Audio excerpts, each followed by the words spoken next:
Yes, good morning guys. Today we are going to start chapter number 3 in accounts, that is the valuation of goodwill. यहाँ खाली आप goodwill बोल सकते हो करके। ये चैप्टर बोर्ड में कंपलसरी 4 मार्क का आता है। अगर लास्ट ईयर का पैटर्न हुआ तो 4 मार्क के 2 सम आ जाएंगे और 4 मार्क में होते 3 ही हैं। टोटल 4 सम होते हैं और उसमें से आपको 3 करने होते हैं। लेकिन अगर लास्ट ईयर जैसा पैटर्न हुआ तो इस चैप्टर में से आपको 4 मार्क के 2 आ जाएंगे और 4 मार्क का दूसरा ऑप्शन में छूट जाएगा, मतलब 8 मार्क का हो जाएगा। लेकिन हम 8 मार्क को कंसीडर न भी करें हाल फिलहाल तो 4 मार्क का कंफर्म सम आता है। और अकाउंट्स में 2 मार्क का पैटर्न नहीं होता, 3 मार्क, 4 मार्क, 8 मार्क, 11 मार्क ये पैटर्न होता है। बाकी 1 मार्क की थियरी होती है और 1 मार्क का MCQ होता है। तो ये 4 मार्क के लिए बना है कंफर्म। जो पहला 4 मार्क का सम 27 नंबर पे आएगा वो यही आएगा। समझ में आया? कंफर्म सम आएगा, नहीं तो पैसा पाछा। ठीक है, 5 खाली मेथड है, इजी मेथड है, कोई लॉजिक्स नहीं है यहाँ पे। मतलब जो हमारा 12th का एक्चुअल अकाउंट्स है, जो चैप्टर 1 और चैप्टर 2 वो पार्टनरशिप के रिलेटेड है। पूरी बुक में 7 चैप्टर है, पार्ट 1 में 7 चैप्टर पार्टनरशिप के रिलेटेड है। ये भी पार्टनरशिप के रिलेटेड है लेकिन कुछ यूज़ नहीं होता है उसमें खास। इस चैप्टर के बाद जब हम मेनली अकाउंट्स चालू करेंगे, जो इंट्रोडक्शन टू पार्टनरशिप है, वहाँ से आपकी अकाउंट्स की जर्नी स्टार्ट होगी। ये अकाउंट्स जैसा नहीं है, ये स्टैट्स जैसा चैप्टर है। ठीक है, सिंपल आपको फॉर्मूला लर्न करना है, छोटा सा फॉर्मूला है और सम हो जाएगा। ठीक है, और वो फॉर्मूला ऑलरेडी आपको आता है। कैसे? क्योंकि हमने स्टैट्स के सम कर रखे हैं ना, उसी के साथ मैं कंपेयर करवाऊंगा और आपको लर्न करवा दूंगा। ठीक है, देखो इलस्ट्रेशन 1 जो है हमारे पास, पेज नंबर 91। क्वेश्चन में ध्यान दें, एक बार क्वेश्चन में ध्यान दे दें, बाकी क्वेश्चन में कुछ खास नहीं है। C determine the value of goodwill. Determine means find, determine, calculate, compute, obtain, find, इन सब का मतलब होता है फाइंड। कोई भी वर्ड आ सकता है। Determine the value of goodwill based on, अब गुडविल निकालना है आपको। जैसे मैंने स्टैट्स में आपको बताया, चैप्टर 1 में इंडेक्स नंबर है तो हर जगह इंडेक्स नंबर ही निकालना है। चैप्टर 2 में हर जगह R निकालना है, चैप्टर 3 में हर jगह आपको इक्वेशन निकालनी है, चैप्टर 4 में भी इक्वेशन निकालनी है। उसी तरह इस चैप्टर में हर जगह आपको गुडविल की वैल्यू निकालनी है। निकालनी गुडविल ही है लेकिन अलग अलग मेथड है। तो आपको यहाँ पे गुडविल की वैल्यू निकालनी है लेकिन on the basis of 3 years purchase. यहाँ पे ध्यान दो, खो नहीं जाओ। कुछ भी नहीं है समझने जैसा, लेकिन सुनोगे नहीं तो कैसे समझ में आएगा। आपको गुडविल की वैल्यू निकालनी है on the 3 years, on the purchase of 3 years। ठीक है, on the basis of 3 years purchase of last 5 years average profit. आपके पास क्वेश्चन में 5 सालों का प्रॉफिट दे रखा है, उसका एवरेज निकालना है। एवरेज निकालना है मतलब मीन निकालना है। मीन निकालना आता है ना आपको, x बार y बार निकालना ना स्टैट्स में आपने, तो उसी का नाम तो एवरेज होता है। तो यहाँ पे 5 सालों का प्रॉफिट है, 5 सालों का प्रॉफिट का एवरेज निकालना है आपको। मतलब 5 सालों का टोटल करके डिवाइड बाय 5 करना है तो एवरेज आ जाएगा आपको। From the following information of partnership firm of Nilesh and Nikunj. देखो है तो ये भी पार्टनरशिप फॉर्म, लेकिन उसका कुछ यूटिलाइजेशन नहीं हो रहा है पार्टनरशिप जैसा। सिंपल गुडविल निकालनी है। पिछले 5 साल का प्रॉफिट आपके पास दे रखा है। आपके पास पिछले 5 साल का प्रॉफिट दे रखा है, year and profit in rupees. Year आपका दिया हुआ है 11-12, आप पूरा पूरा लिखना जैसा क्वेश्चन में लिखा हुआ है वैसा ही। ठीक है, लास्ट ईयर इज 15-16। 2,10,190। पहले ध्यान दें, कैलकुलेशन पहले सम में कैलकुलेशन करने की जल्दी ना करें। एंड 220। ठीक है, अब देखो क्वेश्चन में कुछ भी लिखा हुआ नहीं है। क्वेश्चन में लिखा हुआ है आपको गुडविल की वैल्यू निकालनी है on the basis of 3 years purchase of what, of last 5 years average profit. मतलब ये सिंपल एवरेज प्रॉफिट वाला सम है। कौन सा है? क्योंकि देखो गुडविल निकालना है लेकिन किसके बेसिस पे निकालना है? 3 years परचेस के बेसिस पे। लेकिन 3 years परचेस किसका? Of last 5 years average profit. सिर्फ एवरेज प्रॉफिट लिखा हुआ है, मतलब इसको सिंपल एवरेज प्रॉफिट बोला जाता है। और दूसरी इसकी एक और पहचान है, आपको बताऊं।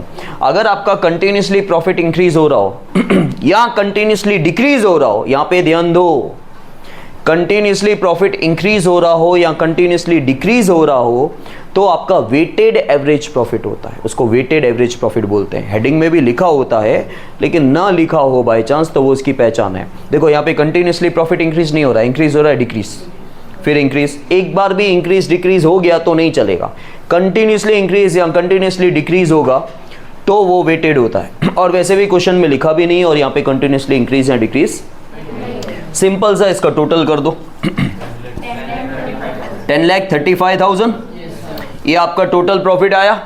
अब आपको क्या निकालना है, एवरेज निकालना है, ठीक है, आपको क्या निकालना है, आपको एवरेज निकालना है। लेकिन किसका एवरेज निकालना है, प्रॉफिट का एवरेज निकालना है, तो एवरेज प्रॉफिट लिखोगे, तो यहाँ पे लिखो एवरेज प्रॉफिट, क्योंकि देखो ये मीन निकाल रहे हैं हम लोग, एक्स बार निकाल रहे हैं या वाई बार निकाल रहे हैं, जो भी बार बोलो, टी बार बोलो, एक्स बार, एवरेज का मतलब होता है मीन, ठीक है, मतलब जैसे एक्स बार वाई बार निकाल रहे थे ना, वही तो है ये। अच्छा अंदर क्या आता है, अगर आप एक्स बार लिखते, चलो ये छोड़ दो, एक्स बार लिखते तो अंदर क्या आता, सिग्मा एक्स, तो वही तो लिखना है, सिग्मा का मतलब होता है टोटल, ठीक है। अच्छा हम एवरेज किसका निकाल रहे हैं, तो अंदर टोटल प्रॉफिट आएगा, ठीक है, तो टोटल प्रॉफिट। अच्छा सिग्मा एक्स के नीचे क्या आता था, एन, यहाँ पे एन क्या है, number of years, number of anything को एन ही कहा जाता है, तो फॉर्मूला वही है, वर्डिंग्स अलग हो गए हैं, दैट्स ऑल, ठीक है। 10,35,000 डिवाइड बाय 5, 2,07,000, इन सब के आगे रुपीस लगा दो भाई, ठीक है, 2,07,000 आ गया आपका, कॉमा लगाने आता है तो लगाओ, अच्छी बात है, ठीक है, 2,07,000। अब एवरेज प्रॉफिट हमारा टारगेट नहीं है ना, हमको क्या निकालना है, गुडविल निकालना है, तो लिखो अब गुडविल, यहां पे हम लिखेंगे गुडविल। अच्छा गुडविल क्वेश्चन में लिखा हुआ है कि आपको वैल्यू ऑफ गुडविल निकालनी है, किसके बेसिस पे निकालनी है, 3 इयर्स परचेज के बेसिस पे, लेकिन of what, of last 5 years average profit, तो पिछले 5 साल का एवरेज प्रॉफिट निकाल दिया ना, इसके बेसिस पे गुडविल निकालनी है, यही मेथड का नाम है, सिंपल। और हमेशा याद रखना एक चीज जो मैं अभी बोल रहा हूं, 5 मेथड में यूज होगा, अभी जो मैं अभी बोल रहा हूं, मतलब बोलने वाला हूं, वो हर मेथड में यूज होगा। गुडविल के फॉर्मूला में मेथड का नाम यूज होता है, गुडविल के फॉर्मूला में मेथड का नाम यूज होगा, पहले हर सम में गुडविल इक्वल्स टू लिखने के बाद जो भी मेथड होगा ना वही आएगा। तो मेथड क्या है, एवरेज प्रॉफिट, तो एवरेज प्रॉफिट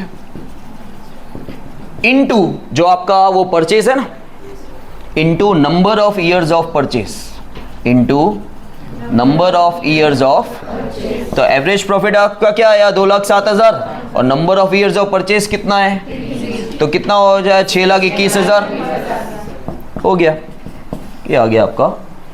लेकिन ये शायद ही आए, आता है कभी कभी, क्योंकि बहुत सिंपल हो गया, बाकी के मेथड कंपैरेटिवली इससे टफ है, वैसे इंडिविजुअली टफ कुछ भी नहीं है इस चैप्टर के अंदर, समझ में आया।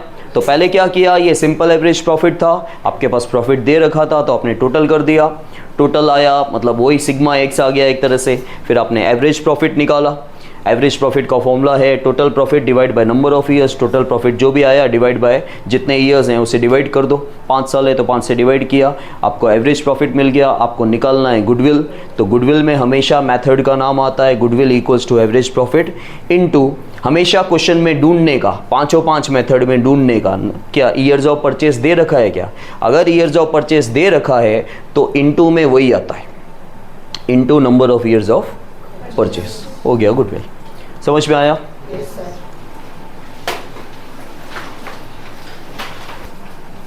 Now guys come to the illustration 4. Now this is a weighted average profit method. ठीक है, पहले सिंपल इसलिए सिंपल वर्ड लिखा नहीं होता, लेकिन सिर्फ एवरेज प्रॉफिट को हम कैटेगरी वाइज, ये वेटेड है तो उसको क्या बोले, उसको सिंपल बोल देते हैं, ठीक है। Now see from the following information compute the value of goodwill of Meena and Badresh firm at 3 years purchase, कितने years purchase है, 3 years purchase of weighted average profit। देखो आपको गुडविल निकालना है, ठीक है, 3 years purchase के बेसिस पे, लेकिन 3 years purchase किसका, weighted average profit का, ठीक है, on the basis of the last 5 years, मतलब पिछले 5 साल का प्रॉफिट आपके पास दे रखा है, उसका एवरेज नहीं, उसका वेटेड एवरेज प्रॉफिट आपको निकालना है। तो वेटेड के लिए क्या करना पड़ता है, अब प्रॉफिट का टोटल नहीं होगा भाई, यहां ध्यान दो, अब निकलेगा आपका वेट 1 2 3 4 5, ध्यान देना, ठीक है, वेट आपको लिखना पड़ता है कंपलसरी अपने हिसाब से। और जैसे हम लोगों ने अभी अभी रिसेंटली स्टैट्स के अंदर IW मेथड कैसे किया था, तो आई का टोटल नहीं होता था, डब्ल्यू का होता था और आई डब्ल्यू का होता था। सेम यहाँ पे भी एक तरह से ये आई है, प्रॉफिट का टोटल नहीं होगा, डब्ल्यू का होगा, और वेट इनटू प्रॉफिट को बोलते हैं वेटेड प्रॉफिट। क्या बोलते हैं? Weighted profit. ईडी लगा देना, मल्टीप्लाई कर दो, ये 80,000, देन 240, देन 14 3 जा 42, 4 20, 16 4 जा 64, 6 40, 17 5 जा 85, 8 50, टोटल 22 लाख 30,000। ओके, और ये कितना है? 15। अब आपको यहाँ पे निकालना है, पहले क्या निकालना था? Average profit. अब क्या निकालना है? देखो, आपको गुडविल निकालनी है on the basis of 3 years purchase. 3 years purchase किसका? वो यहाँ पे आता है, किसका? वेटेड एवरेज प्रॉफिट का।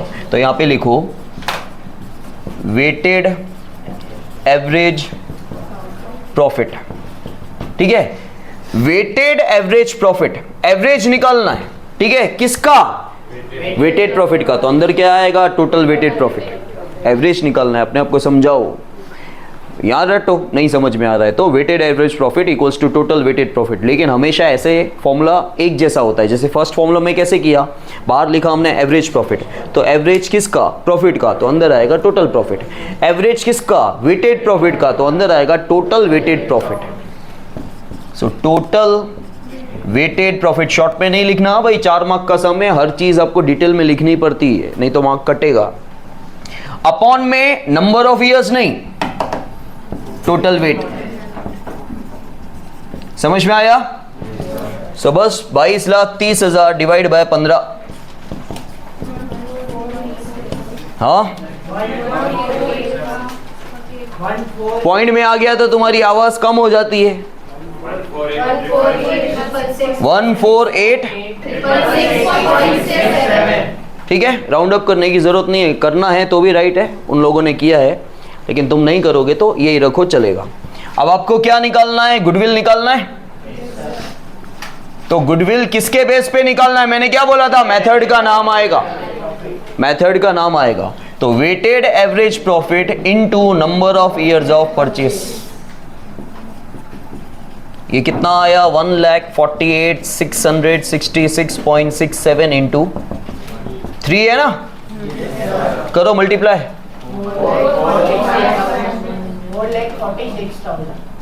4,46,000। ठीक है, पॉइंट में आएगा, क्योंकि आपने वहाँ वाला आंसर क्यों देख के बोल दिया? हमने तो पॉइंट में लिया है ना, आंसर पॉइंट में ही आएगा वो। ठीक है, समझ में आया? Now guys, illustration 5।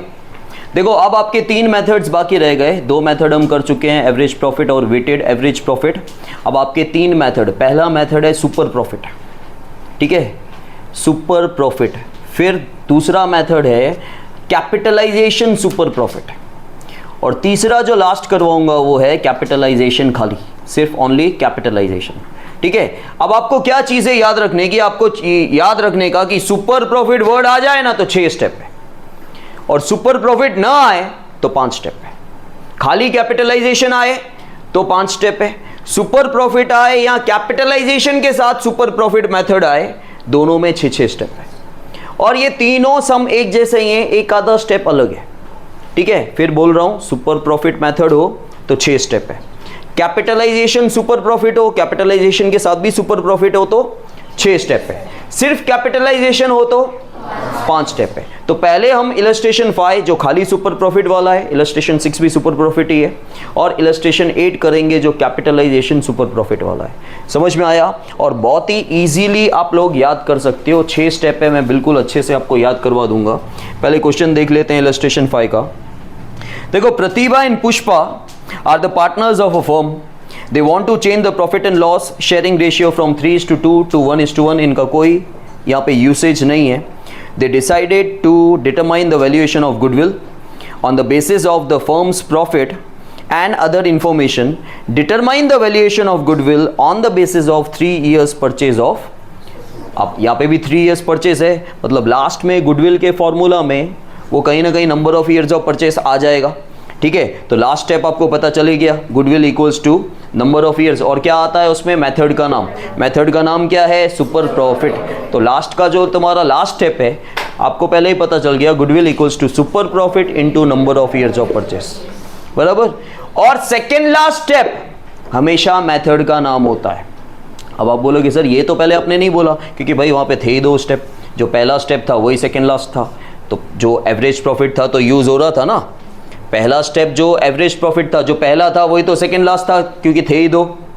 तो एक और चीज़ अभी से याद रखना, गुडविल के फॉर्मूला में हमेशा मेथड का नाम आता है, और सेकेंड लास्ट स्टेप हमेशा आपके मेथड का नाम होता है। वो तो मैंने पहले भी बोला कि गुडविल के फॉर्मूला में मेथड का नाम आता है, लेकिन सेकेंड लास्ट स्टेप आपके मेथड का नाम होगा। ठीक है, इसके अलावा आपके पास क्या क्या दे रखा है क्वेश्चन में, एसेट्स दे रखा है, लायबिलिटीज दे रखा है, total assets total liability 12 lakh and 4 lakh, और एक्सपेक्टेड रेट ऑफ रिटर्न, ये चीज़ें होगी ही होगी। ठीक है, ये चीज़ें आपके पास होगी ही होगी, एक्सपेक्टेड रेट ऑफ रिटर्न दिया ही होगा। काफ़ी बार एसेट्स और लायबिलिटीज़ की जगह डायरेक्टली ये लोग कैपिटल एम्प्लॉयड देते हैं।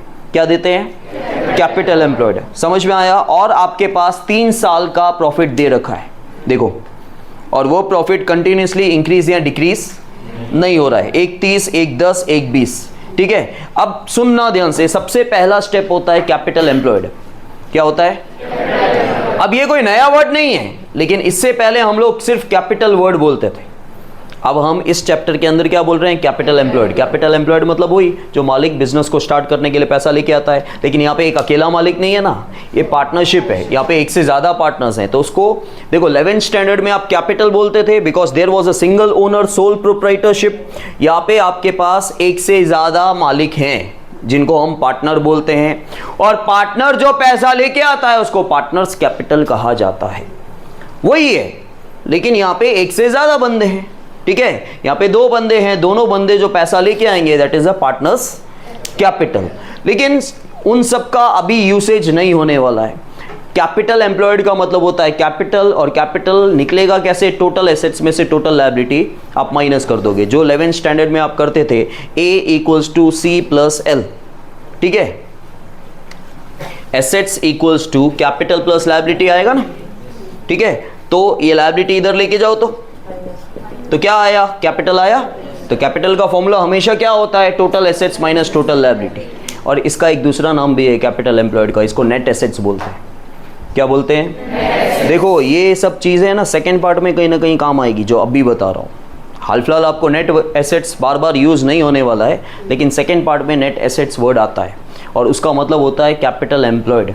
क्योंकि देखो आप अपने बिजनेस की जो भी एसेट्स है उसमें से जो भी कर्जा जब आप माइनस करते हो ना, देखो एसेट्स, आज मैं बोलता हूँ मेरे पास प्रॉपर्टी 1 करोड़ रुपए की है, लेकिन मेरे पास अगर 60 लाख का कर्जा है, तो भाई काट साट के प्रॉपर्टी मेरे पास 40 लाख की हुई, तो ये काट साट के आया कैसे 40 lakh. Total assets 1 crore, total liability 60 lakh, total assets में से टोटल लायबिलिटी माइनस की तो 40 लाख बचा, वो नेट एसेट्स हुआ, और उसी को कैपिटल एम्प्लॉयड बोलते हैं। समझ में आया। चलो लॉजिक हाल फिलहाल मैं इस पे जोर नहीं दे रहा हूँ, क्योंकि लॉजिक वाला पार्ट हम लोग बाद में करेंगे, इस चैप्टर को छोड़ के फुल ऑफ लॉजिक ही है। सबसे पहला स्टेप कैपिटल एम्प्लॉयड, जिसको हम नेट एसेट्स भी बोलते हैं, का फॉर्मूला है total assets minus total liabilities 12 lakhs minus 4 lakh, that is. ठीक है, अब second point, expected rate of return, जो आपका 10% दिया हुआ है, वो खाली लिख देना है, कुछ भी नहीं करना है, ये 10% है। अब आप इसको चेकिंग बताऊँ, ये 4 मार्क का सम है, ये 2 पॉइंट करोगे ना 1 मार्क के। अभी स्कूल लेवल पे ऐसे नहीं मिलता है, बोर्ड में ऐसे चेकिंग होती है। मेरे पास 2 से 3 शीट है, मैं आपको बता सकता हूँ करके। ठीक है, वहाँ पे इस तरह आएगा, इस पे 1 मार्क मिलेगा आपको। अच्छा, फिर एक्सपेक्टेड रेट ऑफ रिटर्न के बाद आपको याद करने का आएगा एक्सपेक्टेड प्रॉफिट। पहला पॉइंट याद रखो कैपिटल एम्प्लॉयड, का फॉर्मूला होता है total assets minus total liability. दूसरा पॉइंट सिंपल, आपको देख के लिख देना है एक्सपेक्टेड रेट ऑफ रिटर्न। आप सोचोगे अरे तीसरा पॉइंट, तो एक्सपेक्टेड के बाद फिर से एक्सपेक्टेड है, एक्सपेक्टेड प्रॉफिट। अब एक्सपेक्टेड प्रॉफिट कैसे निकलेगा ये क्वेश्चन आया, इन दोनों को यूज करके। Capital employed into expected rate of return, error. ठीक है, एक्सपेक्टेड रेट ऑफ रिटर्न, आपको कुछ भी शॉर्ट फॉर्म में नहीं जाना है, बोल रहा हूं फिर से, मार्क्स कटेंगे अगर आपके 90 ऊपर जाएंगे तो। ठीक है, कैपिटल एम्प्लॉयड कितना है, 8 लाख इंटू 10%, 80,000 हो गया तीसरा स्टेप। यहीं पे ध्यान दो, कैलकुलेशन में कर लूंगा।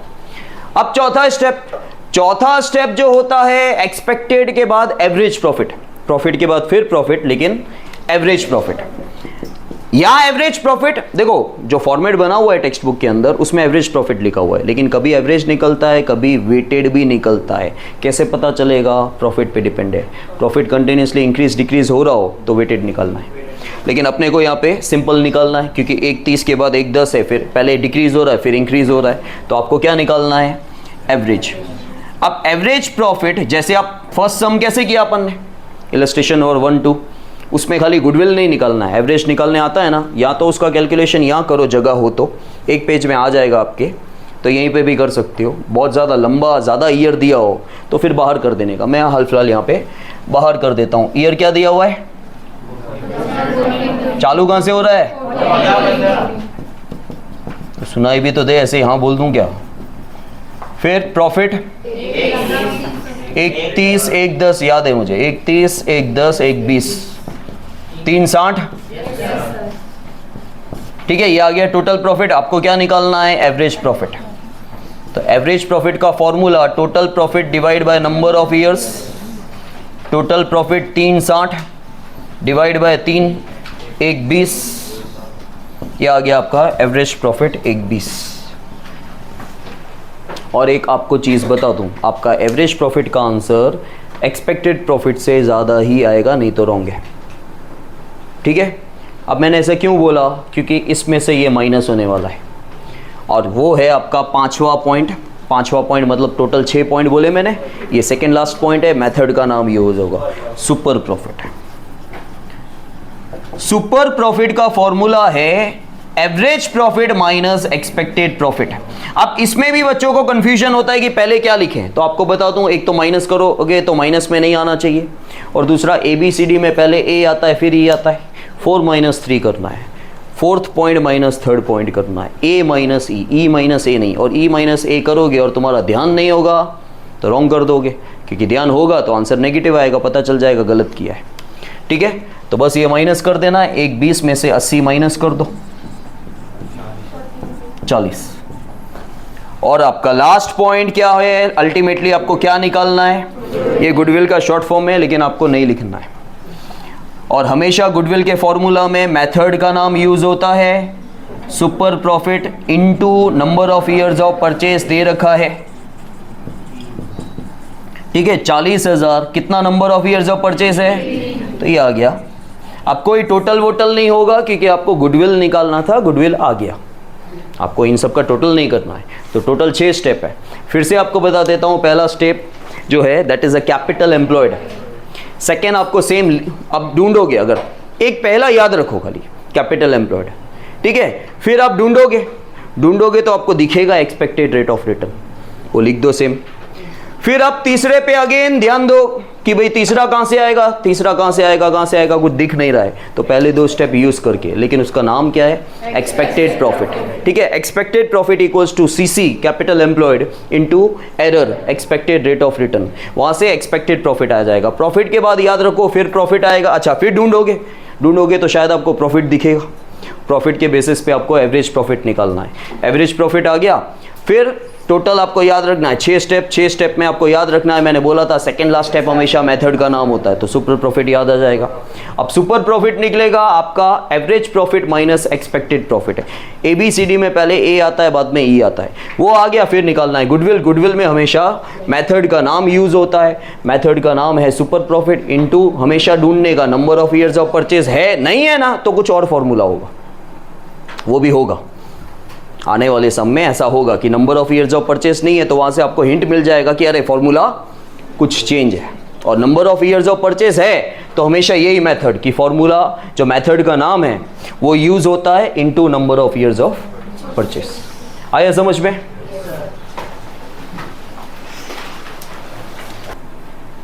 नाउ गाइस इलस्ट्रेशन 8 देखो, इलस्ट्रेशन 8 में भी सुपर प्रॉफिट वर्ड यूज हो रहा है, कैपिटलाइजेशन सुपर प्रॉफिट, खाली सुपर प्रॉफिट नहीं है। अब इन दोनों में फर्क क्या है पता है? सुपर प्रॉफिट में आपके पास number of years of purchase दे रखा होगा और कैपिटलाइजेशन सुपर प्रॉफिट में आपके पास number of years of purchase नहीं है। देख लो इतना ही फर्क है। अब number of years of purchase अगर नहीं होगा तो गुडविल के फॉर्मूला में into number of years of purchase कैसे लिखोगे? मतलब सिर्फ गुडविल का फॉर्मूला चेंज होगा, बाकी सब कुछ सेम है। वहाँ पे भी 6 स्टेप थे, यहाँ पे भी 6 स्टेप है। देखो, determine the value of goodwill of Virat and Anushka's firm as per the capitalisation of super profit method. अब देखो आपके पास यहाँ पे कैपिटल एम्प्लॉयड ऑलरेडी दे रखा है, ठीक है? तो आपके पास ऑलरेडी लास्ट सम हमने किया, सेम सम है, कैपिटल एम्प्लॉयड है, मतलब टोटल एसेट्स और टोटल लायबिलिटी आपके पास नहीं होगा, ये कॉपी कर दो 780। फिर एक्सपेक्टेड रेट ऑफ रिटर्न आपके पास दिया हुआ है, दैट इज 12%, ठीक है? और तीसरा स्टेप भी वही है, एक्सपेक्टेड प्रॉफिट, ठीक है? दैट इज 7,80,000 का 12% निकालो, 93,600।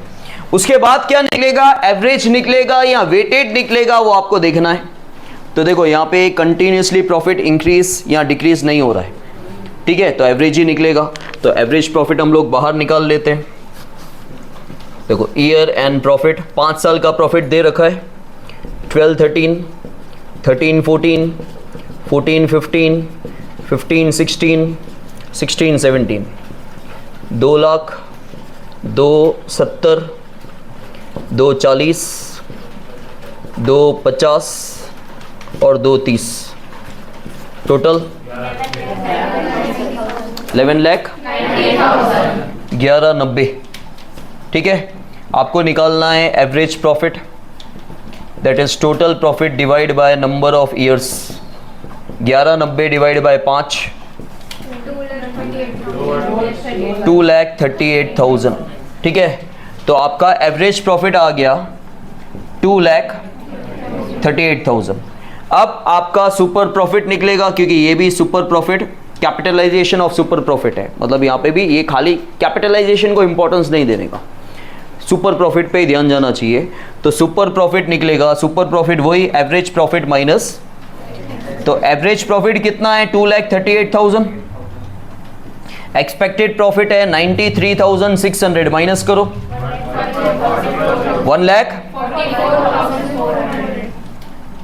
1,44,400, ये आ गया आपका सुपर प्रॉफिट। समझ में आया?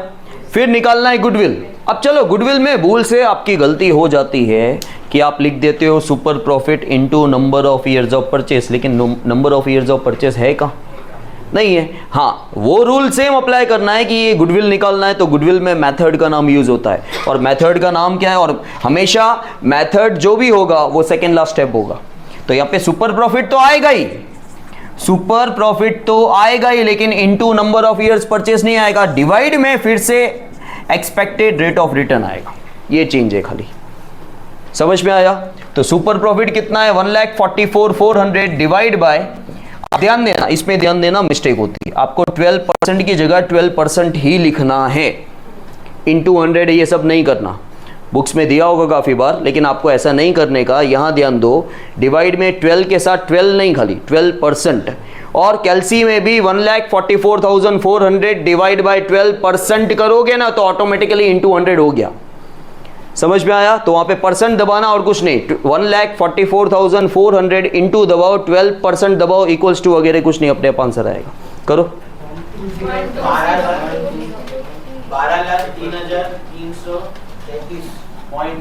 12,03,033.33, ठीक है?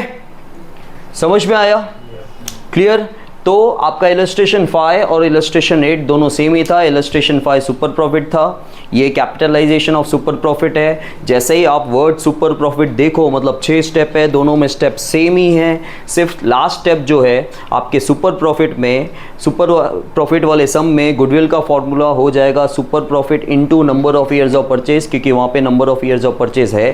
यहाँ पे भी अगर आप भूल से लिख देते हो into number of years of purchase but you don't have a number of years of purchase, तो यहाँ पे आपको गुडविल का फॉर्मूला लिखना है। गुडविल के फॉर्मूला में सुपर प्रॉफिट तो यूज़ होना ही है, लेकिन divide by expected rate of return, मतलब आपको ऐसे याद रखने का कि expected rate of return 2 bar use हो रहा है। समझ में आया? क्लियर?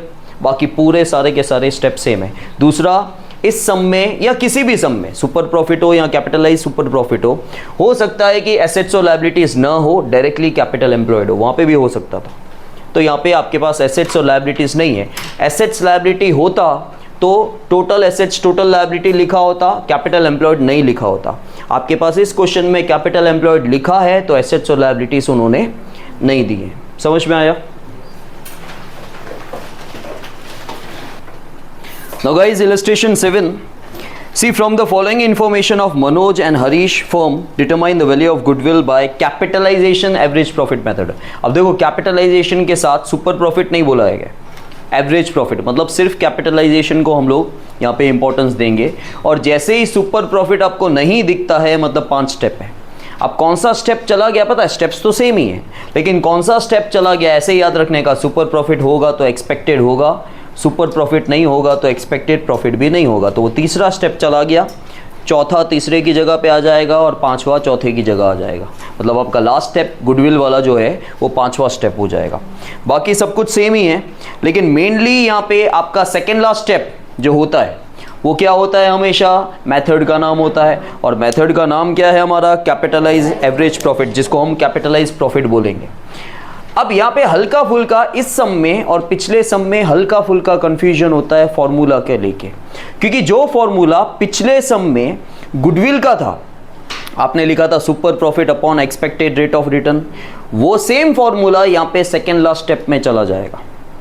ठीक है, नीचे आ जाएगा एक्सपेक्टेड रेट ऑफ रिटर्न, क्योंकि देखो इस सम में आपके पास गुडविल का फॉर्मूला जो है वो टोटली चेंज हो जाता है, क्योंकि यहाँ पे भी number of years of purchase नहीं है।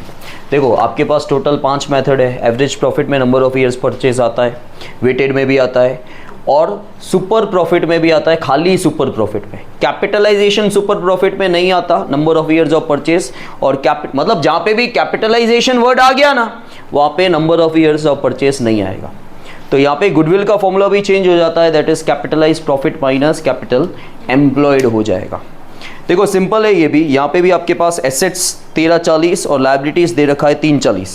तो सबसे पहले आता है कैपिटल एम्प्लॉयड का formula, total assets minus total liabilities, that is 13,40,000 minus 340, कितना आएगा? 10 lakh.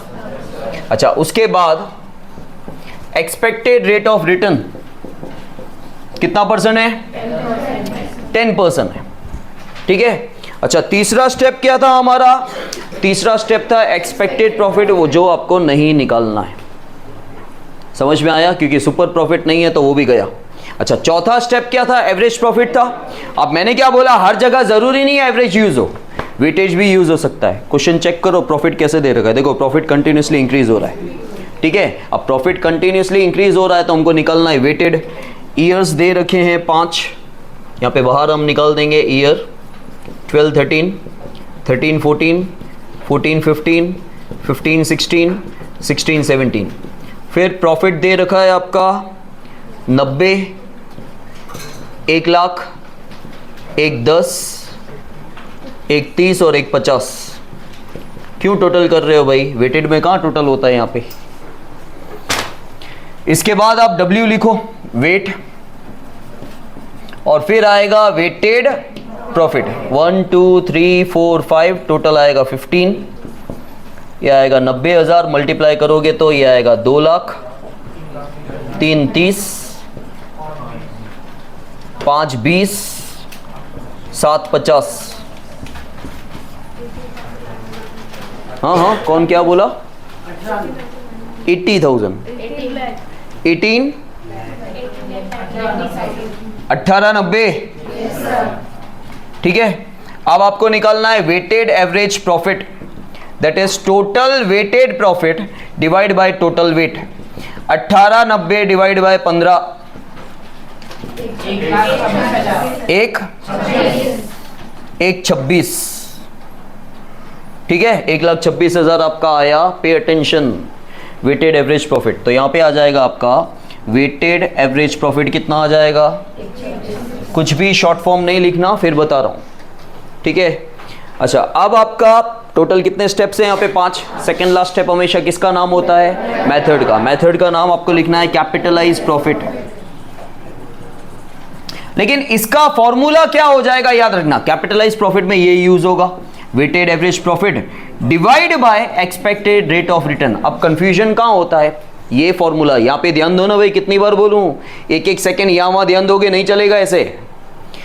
Expected rate of return goodwill के फॉर्मूला में पिछले सम में था नीचे, वो सेम फॉर्मूला यहाँ पे सेकेंड लास्ट स्टेप में जा रहा है, वो ध्यान रखना। समझ में आया। अब आपको वेटेड एवरेज प्रॉफिट कितना है, 1,26 डिवाइड बाय 10%, तो आ जाएगा 12,60,000 आएगा। अब लास्ट स्टेप आपका गुडविल, और गुडविल का कोई भी फॉर्मूला हो, मेथड का नाम यूज होता है। मेथड का नाम क्या है, कैपिटलाइज प्रॉफिट। अच्छा, अब यहां पे into number of years of purchase नहीं आएगा, और दूसरा अभी अभी एक्सपेक्टेड रेट ऑफ रिटर्न आ चुका है, दोबारा तुरंत नहीं आता, ऐसे याद रखने का। तो अब आएगा क्या, यहां पे माइनस में कैपिटल एम्प्लॉयड फिर से आता है। सो 12,60,000 माइनस 10 lakhs, दैट इज 2,60,000 हो गया। समझ में आया। आई रिपीट, यहां पे 5 ही स्टेप होते हैं क्योंकि सुपर प्रॉफिट नाम चला गया। अच्छा, सुपर प्रॉफिट चला जाएगा तो 5 क्यों, स्टेप्स तो सारे सेम ही है, लेकिन कौन सा स्टेप चला जाएगा कि 5 हो गए, एक्सपेक्टेड चला जाएगा। और जो चौथा स्टेप था, अब ऐसा नहीं है कि इस सम में हमने वेटेड निकाला, वेटेड कहीं पे भी निकल सकता है, it depends on the profit. इस सम में प्रॉफिट कंटिन्यूसली इंक्रीज हो रहा था, इसलिए हमने वेटेड निकाला। और क्योंकि यहाँ पे 5 ही स्टेप है, 5 में से हमेशा सेकेंड लास्ट स्टेप जो होगा वो आपके मेथड का नाम होगा, और मेथड का जो भी नाम है कैपिटलाइज प्रॉफिट, उसमें ये यूज हो रहा है, और divided by expected rate of return. और गुडविल का फॉर्मूला जो भी होगा उसमें मेथड का नाम यूज होता है, ठीक है। तो गुडविल के फॉर्मूला में कैपिटलाइज प्रॉफिट माइनस आपको याद रखना है कैपिटल एम्प्लॉयड। आपको यहाँ पे भी ऐसा होगा कि मैं नीचे एक्सपेक्टेड रेट ऑफ रिटर्न लिख दूं, लेकिन ऐसे याद करने का कि continuously 2 bar expected rate of return नहीं आएगा। ऑलरेडी यहाँ पे आ चुका है, यहाँ पे नहीं आएगा। समझ में आया, क्लियर। मैं आपको जल्दी से 5 मेथड के बारे में बता देता हूँ।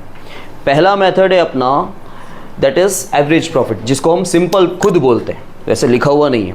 सेकेंड है आपका वेटेड एवरेज प्रॉफिट। बाकी के 3 मेथड इसके जैसे हैं, और उन 3 में से 2 सुपर प्रॉफिट वाले, एक खाली सुपर प्रॉफिट वाला अकेला, और दूसरा कैपिटलाइजेशन सुपर प्रॉफिट। जैसे ही सुपर प्रॉफिट आता है नाम, टोटल 6 स्टेप है, ठीक है। इन दोनों में, खाली सुपर प्रॉफिट और कैपिटलाइजेशन ऑफ सुपर प्रॉफिट में, दोनों में डिफरेंस क्या है, 5 स्टेप सेम है पहले के, खाली लास्ट स्टेप अलग है। छठा स्टेप जो है उसमें एक में जहाँ पे सुपर प्रॉफिट है वहाँ पे number of years of purchase दे रखा है, तो आपका सिंपल गुडविल का फॉर्मूला होगा super profit into number of years of purchase. लेकिन कैपिटलाइजेशन सुपर प्रॉफिट में जैसे ही कैपिटलाइजेशन वर्ड आ जाता है वहाँ पे आपका number of years of purchase नहीं दे रखा होगा, तो वहाँ पे फॉर्मूला क्या हो जाएगा, super profit upon expected rate of return.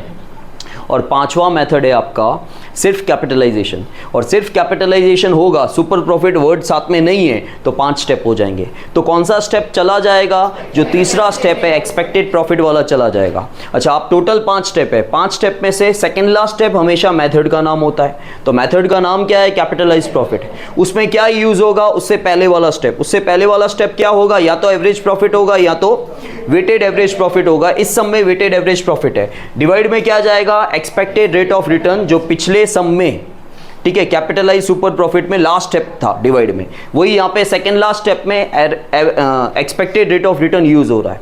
और गुडविल का फॉर्मूला यहाँ पे, हर गुडविल के फॉर्मूला में मेथड का नाम यूज हो रहा है। मेथड का नाम क्या है, capitalise profit minus capital employed.